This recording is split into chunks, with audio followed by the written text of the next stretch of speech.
کہ خداوند میں تیرے حضور بیٹھا ہوں, میں تیرا متلاشی ہوں, مجھ پر اپنے جلال کو ظاہر, مجھ پر اپنی ذات کو رویل کر, مجھ پر اپنی ذات کو ظاہر کر, اپنے نام کی قدرت کو, اپنے جلال کی قدرت کو, وہ قدرت جس سے تو نے آسمان اور زمین کو بنایا, وہ قدرت جس سے تو نبیوں کو سنبھالتا تھا, وہ کلام جو نبیوں پر نازل ہوتا تھا, اس کلام کی قدرت اور اس کی حقیقت کو مجھ پر ظاہر کر, میں تیرے حضور میں آیا ہوں. اس روزے کا مطلب یہ ہے, اپنے آپ کو خدا کے آگے پیش کرنے کا مطلب یہ ہے, خدا کے طالب ہونے کا مطلب یہ ہے کہ ہم خدا کے آگے اپنے آپ کو ایسی قربانی ہونے کے لیے پیش کرتے ہیں جو زندہ اور پاک ہے, اور یہ قربانی ہم ہیں. اور تقدیس کی جب ہم بات کرتے ہیں, خدا کو پیش کرنے سے ہوتا کیا ہے؟ ہم گھروں میں اکثر یہ ایک بڑی عام بات ہے کہ بالٹی کے اندر جب صابن والا پانی ہو جاتا ہے تو نلکا کھول کے اس کے نیچے رکھ دیتے ہیں. تھوڑی دیر کے بعد کیا ہوتا ہے, جب نلکے سے پانی بہتا رہتا ہے تو وہ صابن والا پانی بھی صاف ہو جاتا ہے. خدا کی حضوری ایک ایماندار کے لیے بالکل یہی کام کرتی ہے. ایماندار جب ہم دنیا میں چلتے ہیں, لوگوں سے ملتے ہیں, تو عادتوں کا ایک ایسا جال ہے جو ہمارے گرد لپٹ جاتا ہے. ہم بہت ساری نئی عادتیں ہیں جن کو اپنا لیتے ہیں, بہت ساری پرانی عادتیں ہیں جن کے ساتھ ہم فائٹ کر کے ہم یہ جانتے ہیں کہ یہ عادتیں خدا کے کلام کے مطابق نہیں ہیں. ایک مسیح ہوتے ہوئے ہم نے ان عادتوں کو چھوڑنا ہے. ہم ان عادتوں کو چھوڑ دیتے ہیں اور کچھ ایسی نئی عادتیں اپنا لیتے ہیں جو جن کا ہمیں پتہ بھی نہیں چلتا, لیکن وہ مسیحی زندگی کے لیے نقصان کا باعث ہوتا ہے. یہ جو پوشیدگی کی حالت ہے, اس میں خدا ایک ایماندار کی شخصی زندگی پر کام کرتا ہے اور اسے تقدیس کی جانب لے کر جاتا ہے, اس کی شخصیت پر کام کرتا ہے, اس سے محبت سکھاتا ہے. تھوڑے دن پہلے میں اپنے چرچ میں کلام سنا رہا تھا کہ ایماندار کی پہچان یہ ہے کہ وہ محبت رکھے. یسوع نے کہا آپس میں محبت رکھو, اس سے لوگ جانیں گے کہ تم میرے شاگرد ہو. یہ پہچان ہے ایماندار کی. کنڈیشن بیان نہیں کی گئی کہ اگر کوئی ہم سے محبت رکھے گا تبھی ہم اس سے محبت رکھیں گے, اگر کوئی میرے ساتھ اچھا بولے گا تبھی میں اس سے اچھا بولوں گا, اگر کوئی مجھے شفقت دکھائے گا تبھی میں اس سے محبت رکھوں گا. کنڈیشن نہیں بتائی, بلکہ ہر حالت کے اندر ایک ایماندار کی یہ ذمہ داری ہے کہ وہ اپنے پریشان کرنے والوں کو بھی محبت دکھائے, خود کو تکلیف دینے والوں کو بھی محبت دکھائے, ان لوگوں کو بھی محبت دکھائے جن کے لیے ہمارا دل آمادہ نہیں ہے کہ ہم انہیں محبت دکھا سکیں. اور یہ توفیق ہمیں پوشیدگی میں ملتی ہے. خدا کے کلام پر عمل کرنے کی جو توفیق ہے, جب ہم خدا کی حضوری میں بیٹھتے ہیں تو خدا کی شخصیت ہماری شخصیت پر اثر انداز ہوتی ہے. ہم اکثر کہتے ہیں کہ اے اودے نال رہندا ہے, وہ بھی انج دیاں ہی گلاں کردا ہے. عام مثال ہے, خربوزے کو خربوزہ دے کر رنگ پکڑتا ہے. جب ہم خدا کی حضوری میں بیٹھتے ہیں, خدا کی پاکیزگی ہماری شخصیت پر غالب آتی ہے, ہماری سوچوں پر غالب آتی ہے. خدا ہماری سوچوں کو تبدیل کرتا ہے, خدا ہمارے دل کو مولڈ کرتا ہے, ہمارے دل کی سختی کو دور کرتا ہے اور ہمیں اس قابل بناتا ہے کہ ہماری شخصیت کو دیکھ کر لوگ کہہ سکیں گے یہ واقعی مسیحی ہیں. سادھو سندر سنگھ کے تعلق سے ایک بڑی خوبصورت بات ہے. پہلی بات تو یہ کہ وہ 26 سال کی عمر میں پوری دنیا کے اندر مشہور ہو چکا تھا. نہ وہ میڈیا کا زمانہ تھا, نہ وہ فیس بک کا زمانہ تھا, ٹویٹر بھی نہیں تھا, انٹرنیٹ بھی نہیں تھا, ٹی وی بھی نہیں تھا اس وقت, لیکن وہ پوری دنیا میں مشہور ہو چکا تھا. اس کی وجہ کیا تھی؟ وہ پوشیدگی میں گھنٹوں گھنٹے کئی دن روزے اور دعا میں بیٹھنے والا شخص تھا. اس کا خدا کے ساتھ ایک ایسا گہرا تعلق تھا جس کو لفظوں میں بیان نہیں کیا جا سکتا. آپ اندازہ کیجئے کہ امریکہ کے اندر وہ شخص کلام سنانے گیا ہے, اور جیسے ہی سادھو کلام سنانے کے لیے سٹیج پر کھڑا ہوا تو سٹیج پر بیٹھے ہوئے پہلی لائن کے لوگ کہنے لگے یہ شخص کہاں سے آیا ہے؟ اس نے کہا کیوں؟ دوسرا شخص ساتھ بیٹھا تھا, اس نے کہا کہ مجھے تو ایسا لگتا ہے جیسے یہ شخص دیکھنے میں بالکل مسیح جیسا ہے. یہ اس شخص کی حقیقت ہے جس نے اپنا وقت خدا کے ساتھ گزارا ہے. اور سادھو بتاتا ہے کہ ایک بار میں انگلینڈ میں گیا اور جن لوگوں کے ساتھ اس کا تعلق تھا ہندوستان کے اندر, وہ مشنری تھے اور وہ واپس انگلینڈ میں چلے گئے, تو جب سادھو ان کے گھر میں گیا اس نے دروازہ کھٹکھٹایا تو ان کے گھر پہ جو بہن کام کرتی تھی وہ دروازہ کھولنے کے لیے آئی. اس نے بتایا کہ میں فلاں بہن سے ملنے آیا ہوں, کیا میری ملاقات ہو سکتی ہے؟ تو بہن اندر جا کے گھر کی مالکن کو کہنے لگی کہ میڈم ایک شخص ہندوستان سے آیا ہے, مجھے اس کا نام نہیں یاد, بڑا عجیب نام ہے اس کا, لیکن میں آپ کو یہ بتا سکتی ہوں کہ وہ دیکھنے میں یسوع جیسا ہے. وجہ کیا ہے کہ اس شخص نے اپنے آپ کو پوشیدگی میں خدا کے حضور میں پیش کیا ہے کہ خدا اس کی شخصیت پر, اس کی سوچوں پر, اس کے کردار پر کام کر سکے. ہم آج گفتگو بھی بہت اچھی کرتے ہیں, ہم آج کلام کو بھی بہت زیادہ جانتے ہیں. جیسے بھائی صفدر نے آغاز میں ذکر کیا کہ یہ روشنی کا زمانہ ہے, کلام کو سیکھنا بہت آسان ہے. ایک وقت میں ایسا نہیں تھا, لیکن انٹرنیٹ نے, میڈیا نے دنیا کو جوڑ دیا ہے. اب کلام کو سیکھنا آسان ہے. پہلے لوگ کہتے تھے میں پڑھا لکھا نہیں ہوں, اب تو آڈیو بائبل بھی موجود ہے, ہم انٹرنیٹ پہ وہ بھی پڑھ سکتے ہیں, سن سکتے ہیں. کلام کو سیکھنا آسان ہے. اب ایسا دور نہیں ہے کہ ہم خدا کے کلام سے کسی طور سے دور رہ سکیں. جب ہمیں یہ سہولیات میسر ہیں تو ہماری اب یہ زیادہ ذمہ داری ہے پہلے لوگوں سے کہ ہم اپنے آپ کو خدا کا کلام سیکھنے کے لیے اور اس کلام کو اپنے کردار کے اندر اتارنے کے لیے خدا کے حضور میں پیش کریں. ہم بہت ساری باتوں میں کامیاب ہیں، لیکن جب کردار کی بات آتی ہے، عملی طور پر اپنی شخصیت کو دکھانے کی بات آتی ہے، تو کئی بار ہم اس میں ناکام ہو جاتے ہیں. اصل میں اس ناکامی پر فتح پانے کے لیے پوشیدگی میں دعا اور روزے میں بیٹھنے کی ضرورت ہے ایماندار کو، تاکہ خدا ہماری شخصیت پر کام کرے. لوگ ہمیں دیکھ کر یہ کہہ سکیں یہ واقعی خدا کا ماننے والا شخص ہے، یہ واقعی چرچ میں جاتا ہے شخص، اس کا واقعی خدا کے ساتھ ایک گہرا تعلق ہے، اس کی باتیں بالکل فرق ہیں، اس کی گفتگو بالکل فرق ہے، یہ عام لوگوں جیسا نہیں ہے، یہ واقعی نجات یافتہ شخص ہے، یہ واقعی محبت رکھنے والا شخص ہے. اور پوشیدگی کی حالت ہی، جب ہم پوشیدگی میں خدا میں جاتے ہیں، یہی وہ حالت ہے جس میں خدا اپنے منصوبوں کو ہم پر کھول کر ظاہر کرتا ہے. میں شخصی طور پر بات کر رہا ہوں کہ شخصی طور پر ہر ایک ایماندار کی ذمہ داری ہے، خواہ وہ چرچ میں خدمت کرتا ہے یا نہیں کرتا، خدا اس سے یہ ڈیمانڈ کرتا ہے کہ وہ خدا کے حضور میں شخصی طور پر بیٹھے. اگر وہ خدمت کرتا ہے تب بھی لازم ہے، اگر وہ خدمت نہیں بھی کرتا تب بھی لازم ہے کہ وہ شخصی طور پر خدا کے حضور میں بیٹھے. اور خدا کے حضور میں بیٹھنے ہی سے ہم خدا کے منصوبوں کو سمجھ پاتے ہیں کہ خدا کے منصوبے اس دنیا کے لیے کیا ہیں، خدا میرے لیے، میری زندگی کے لیے کیا چاہتا ہے، خدا کا میری زندگی کے لیے منصوبہ کیا ہے. کئی بار ہم بائبل مقدس کو بہت زیادہ پڑھتے ہیں، بہت زیادہ کتابیں بھی پڑھتے ہیں، لیکن یہ علم ہمارے ذہن تک محدود رہتا ہے. لیکن خدا کی حضوری اس کلام کو روح القدس کے وسیلہ سے ہماری زندگی کے اندر اتار دیتی ہے، اور ہم اس کلام کو شخصی طور پر جانتے ہیں اور اس کے گواہ بن جاتے ہیں کہ خدا کا یہ کلام واقعی سچا کلام ہے. اور یہی وہ حالت ہے جس میں ہر ایک ایماندار نے خدا کے کلام کے طالب ہونا ہے. موسیٰ سے خدا نے کہا تھا کہ آدمی صرف روٹی سے جیتا نہ رہے گا، اور موسیٰ اس بات کو جانتا تھا. 40 دن اور 40 راتیں خدا کے حضور میں خدا کے روبرو بیٹھا رہا تھا، اور اس ایام کے اندر اس کی خوراک براہ راست خدا کا زندہ کلام تھا. ایک ایماندار کو چاہیے کہ وہ اس طور سے خدا کے کلام کا طالب ہو، خدا کے کلام کی قدرت کو جان جائے کہ یہ قدرت کس قدر اہمیت کی حامل ہے. یہ قدرت ہی ہے جس کے وسیلہ سے خدا نے موسیٰ کو تقویت بخشی تھی، کیونکہ موسیٰ تو کہہ رہا تھا کہ میں تو مصر میں نہیں جا سکتا، میں تو اچھے طریقے سے بول نہیں سکتا، میری زبان میں لکنت ہے، میں بات نہیں کر سکتا، بہانے بازی کر رہا تھا. لیکن خدا نے کہا تو جا اور میں تیرے ساتھ ہوں، میں مصر میں اپنے عجائبات کو ظاہر کروں گا. اس کلام کو موسیٰ نے جب پا لیا، وہ مصر میں گیا، مصر میں خدا نے اپنی قدرت کو ظاہر کیا، اور نہ صرف خدا نے فرعون کو اپنی قدرت دکھائی، مصریوں کو اپنی قدرت دکھائی، بلکہ لکھا ہے کہ خدا نے ان کے دیوتاؤں کو بھی سزا دی. وجہ کیا تھی؟ وہ کلام کی اہمیت کو جانتا تھا. ایک مسیح ہوتے ہوئے ہم نے اس کلام کو شخصی طور پر جاننا ہے کہ یہ کلام جو ہمیں بخشا گیا ہے یہ اپنے اندر قدرت رکھتا ہے. لکھا ہے کہ میرا کلام بے تاثیر واپس نہیں لوٹتا، اس کے اندر قدرت ہے.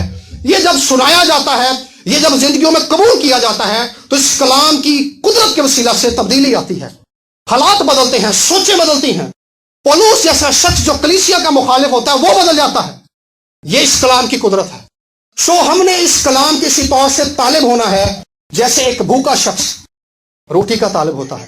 اگر ہمارے اندر یہ بھوک اور یہ پیاس نہیں ہے تو ہم نے پھر سے خداوند کے حضور میں جانا ہے، روزہ رکھنا ہے، اپنے آپ کو خداوند کے حضور میں پیش کرنا ہے، پوشیدگی میں خدا کے حضور میں بیٹھنا ہے، اور خدا سے کہنا ہے کہ خداوند میری شخصیت پر کام، اپنے کلام کی قدرت کو مجھ پر ظاہر کر، اپنے کلام کی اہمیت کو مجھ پر ظاہر کر. ہماری زندگی فانی ہے، ہمارے لفظ فانی ہیں، لیکن خدا کا یہ کلام ابدی ہے، یہ ہمیشہ قائم رہنے والا ہے، یہ خالص ہے. جب ہم اس کلام سے واقف ہو جاتے ہیں تو ہماری زندگی دوسرے ایمانداروں کی زندگی سے بہت مختلف ہوتی ہے. ہمارے پاس یہ کتاب ہے اسٹال پر، جارج مولر اس شخص کا نام ہے. وہ شخص خدا کے کلام کی قدرت اور اس کی سچائی سے واقف تھا. میں بات کر رہا ہوں کہ جو شخص کلام کو اپنی زندگی میں لیتا ہے، جو شخص کلام کی اہمیت کو جانتا ہے، اس کی زندگی دوسروں سے کس قدر مختلف ہوتی ہے. اس شخص نے یہ ارادہ کیا کہ وہ 9000 یتیم بچوں کو پالے گا، اور 9000 یتیم بچوں کو پالنے کے لیے وہ کسی سے پیسے نہیں مانگے گا. 9000 یتیم بچوں کو پالنے کا مطلب یہ ہے کہ ان کے سردیوں کے کپڑے، ان کی گرمیوں کے کپڑے، ان کے پڑھائی کا خرچ، ان کی ادویات کا خرچ، اور جو بھی ان کا علاج اور معالجے کا خرچہ ہے وہ سارا اس نے سنبھالنا ہے. لیکن پیسے اس نے کسی سے نہیں مانگ لے، کیونکہ اس نے خدا کے کلام میں پڑھ لیا تھا کہ خدا کا یہ کلام سچا ہے اور خدا ہر حالت کے اندر اپنے لوگوں کے ساتھ رہتا ہے. اور وہ بتاتا ہے کہ ایک دن کیا ہوا کہ میرا اسسٹنٹ میرے پاس آیا اور کہنے لگا کہ سر صبح بچوں کے ناشتے کے لیے ہمارے پاس کچھ نہیں ہے. تو کہنے لگا کہ میں نے خدا کے کلام کو پڑھا ہے, خدا ہمیں چھوڑے گا نہیں. یسوع نے کہا کہ میں دنیا کے آخر تک ہمیشہ تمہارے ساتھ. اس نے کہا کہ بھائی جا کر سو جاؤ. اور صبح ہوئی, بچے ٹیبل پر آ کر بیٹھ گئے. 9000 بچے بیٹھ گئے اور کھانے کے لیے کچھ نہیں ہے. اس نے بچوں سے کہا آؤ بچوں, ہم اس روٹی کے لیے شکر گزاری کریں جو خدا نے ہمیں دے دی ہے جبکہ کچھ نہیں ہے. بچوں نے شکر گزاری کی, دعا کی, آمین ہوا. دروازے پر دستک ہوئی, بندہ باہر دیکھنے گیا اور وہ شخص کہنے لگا کہ سر رات کو خواب میں خداوند کا فرشتہ مجھ پہ ظاہر ہوا ہے اور اس نے مجھے کہا کہ جارج مولر کے بچوں کے پاس کھانے کے لیے کچھ نہیں ہے, ان کے لیے روٹی بنانا شروع کر. اس نے کہا رات 2 بجے سے اب تک میں روٹی بنا رہا ہوں. وہ شخص جس کا توکل خداوند پر ہے, جو خدا کے کلام کی حقیقت اور سچائی کو جانتا ہے, وہ ایک مختلف زندگی گزارتا ہے. روٹی آ گئی. اب جارج مولر کہنے لگا کہ بیٹا اب آپ سب اس دودھ کے لیے بھی شکر گزاری کریں جو آپ ہر روز ناشتے میں پیتے ہیں. بچوں نے ان کے لیے بھی شکر گزاری کی. دروازے پہ پھر سے دستک ہوئی. ایک شخص آیا, اس نے کہا جی میں دودھ کی گاڑی یہاں سے لے کر جا رہا تھا, میری گاڑی خراب ہو گئی ہے, تو مکینک کی دکان یہاں سے اتنی دور ہے کہ مجھے دوپہر لگ جائے گی, تب تک دودھ خراب ہو جائے گا. تو میرے دل میں آیا کہ یہ سارا دودھ جو ہے یہ میں آپ لوگوں کو دے دوں. یہ ان لوگوں کی زندگی کی روداد ہے جنہوں نے اپنی زندگی میں کلام کی حقیقت کو جان لیا تھا. آدمی صرف روٹی سے جیتا نہ رہے گا. اگر ہم میں سے کوئی ایسا ہے جس کے اندر یہ تڑپ ختم ہو گئی ہے کلام کو پڑھنے اور کلام کو پانے اور کلام کو قبول کرنے اور کلام پر ایمان رکھنے کی خواہش اس کے اندر ختم ہو گئی ہے, یہ بالکل ایسے ہی ہے جیسے جب بندہ بیمار ہو جاتا ہے تو اس کو بھوک لگنی ختم ہو جاتی ہے. تو یہ وقت ہے کہ ہم دعا اور روزے کے وسیلہ سے خدا کے حضور میں بیٹھیں اور اس سے کہیں کہ خداوند میری شخصیت پر کام کر, مجھے مسیح کی مانی ڈھالنا شروع کر, میرے دل کو مسیح کی مانی ڈھالنا شروع کر, میرے دل کو اپنی حضوری سے بھر, مجھے اپنے پاک روح سے بھرنا شروع کر, تاکہ لوگ میرے چال چلن کے وسیلہ سے, میری گفتگو کے وسیلہ سے تیرے نام کو عزت اور جلال دے سکیں. ایک اور شخص تھا جان ہائیڈ, یہ بھی کتاب آپ کو یہاں سے ملے گی. وہ بھی شخص ایسا ہی تھا اور سیالکوٹ کنونشن کا بانی وہ شخص ہے. اور جب اس نے سیالکوٹ کنونشن کی بنیاد رکھی تو 30 دن تک وہ شخص جو تھا دعا اور روزے کے اندر بیٹھا رہا. اس کا خادم جو اس کے لیے کھانا بناتا تھا, وہ کہتا ہے کہ جب میں جان ہائیڈ کے پاس جاتا تھا رات کا کھانا لے کر, تو جان ہائیڈ گھٹنوں کے بل دعا کر رہا ہوتا تھا. تو جب میں صبح آتا تھا تو کھانے کی ٹرے وہیں پہ پڑی ہوتی تھی, تو جان ہائیڈ اسی سٹائل میں دعا کر رہا ہوتا تھا. بستر کی چادر جو تھی, بستر کی چادر وہ بھی خراب نہیں ہوئی ہوتی تھی. کہتا اس سے مجھے اندازہ ہو جاتا ہے کہ صاحب نے ساری رات دعا ہی کی ہے اور کھانا نہیں. یہ وہ لگن ہے جو ایک ایماندار کے اندر ہونی چاہیے, جس کے لیے یسوع نے آپ کے لیے کفارہ دیا ہے کہ ہم شدت کے ساتھ خدا کی حضوری میں بیٹھیں.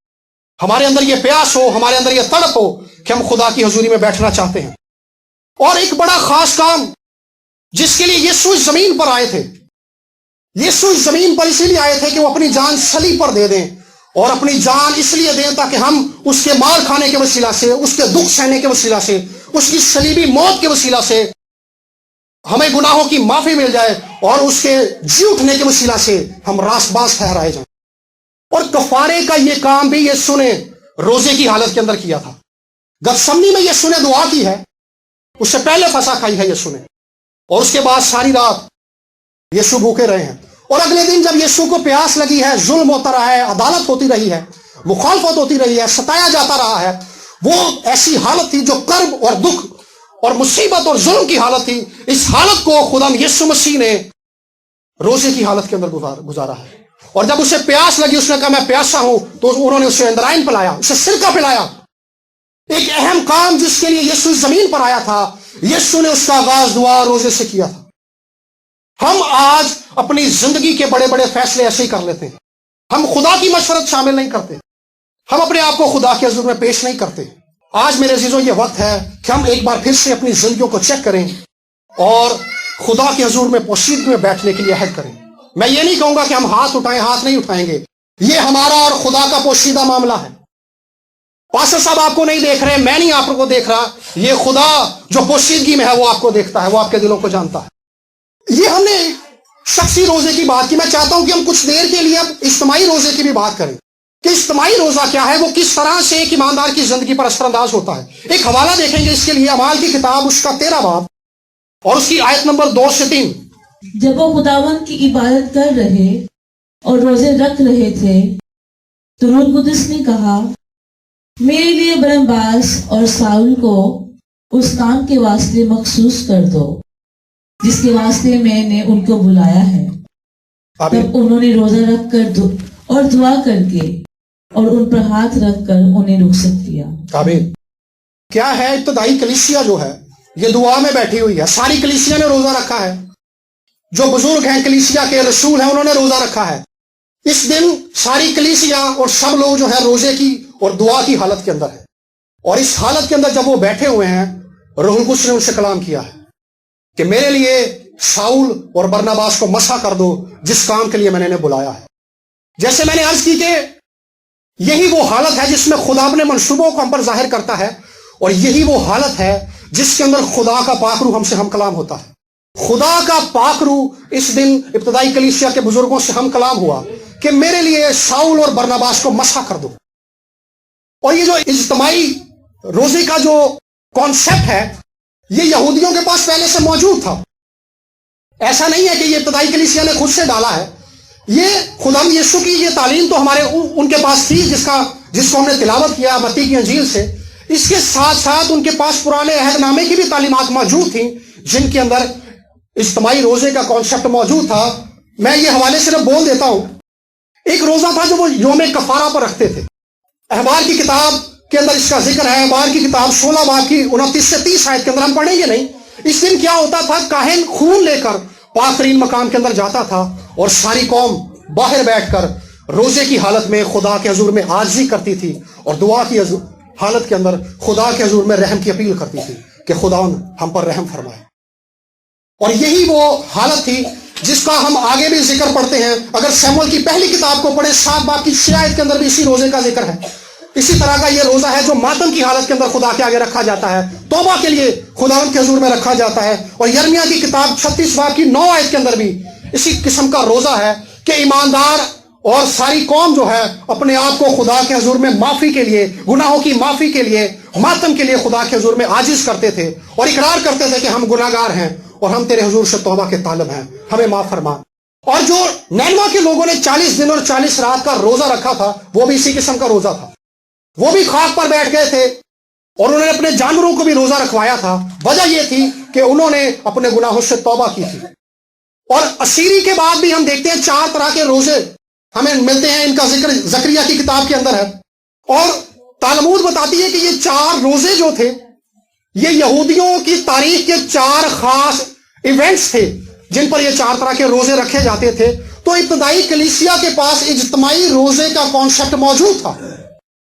وہ شخصی طور پر بھی اس تعلیم کو جانتے تھے کہ شخصی طور پر بھی ہر ایماندار کو روزہ رکھ کر خدا کا طالب ہونا چاہیے, اور ساری کلیسیا کو بھی روزے کی حالت میں, دعا کی حالت میں خدا کے حضور میں بیٹھنا چاہیے.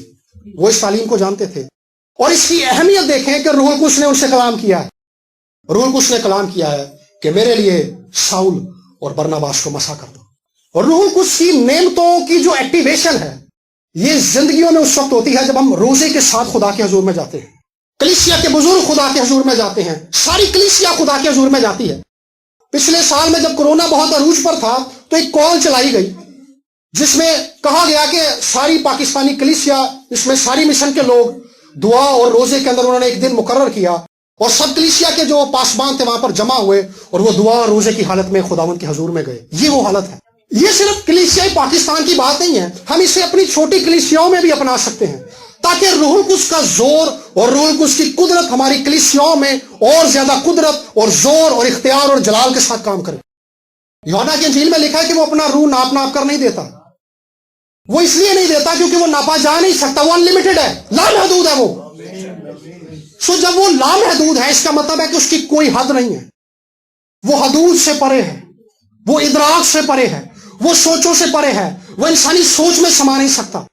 اس قدر خدا کا پاک روح پھیلا ہوا ہے, اس قدر اس کی وسعت ہے کہ جو کام آدمیوں سے ممکن نہیں ہے وہ روح القدس کے وسیلہ سے ہو سکتا ہے. لکھا یہ نہ زور سے